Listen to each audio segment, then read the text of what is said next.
আসসালামু আলাইকুম বন্ধুরা, এখানে আমার সম্মানিত ভাই বন্ধু বড় ভাই সবাই বসে আছে। এই নববর্ষের উপলক্ষে 1432 বাংলার সাল, এই সাল উপলক্ষে আমার ভাই বেড়াতে এখানে বসে আছে। যে হয়তো তারা 14টা বছর এই নির্যাতিত হ্যারাসমেন্ট শিকার হয়েছিল, পারে নাই তারা কেন ওই অনুষ্ঠান করতে।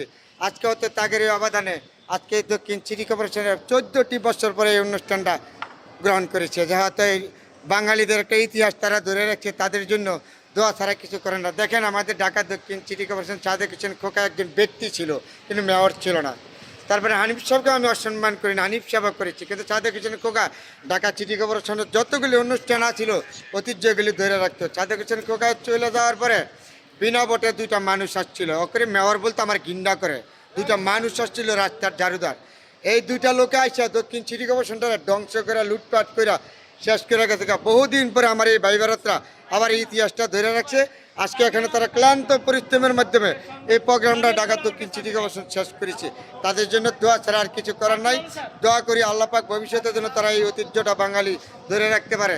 ঢাকা দক্ষিণ সিটি কর্পোরেশন কর্মকর্তা কর্মচারী ভাই, আমার বড় ভাইদের প্রতি সবার প্রতি সম্মান রেখে কথা বলেছি, তাদের জন্য দোয়া করবেন ভবিষ্যতে যেন তারা এই ইতিহাস ধরে রাখতে পারে। যে তো ইতিহাস আমার বাঙালিদের গৌরবের জন্য, গৌরব ইতিহাস। সবার জন্য দোয়া।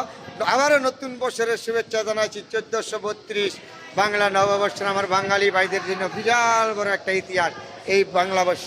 সবার জন্য দোয়া শুভকামনা রইল। ভালো থাকবেন। আলহামদুলিল্লাহ।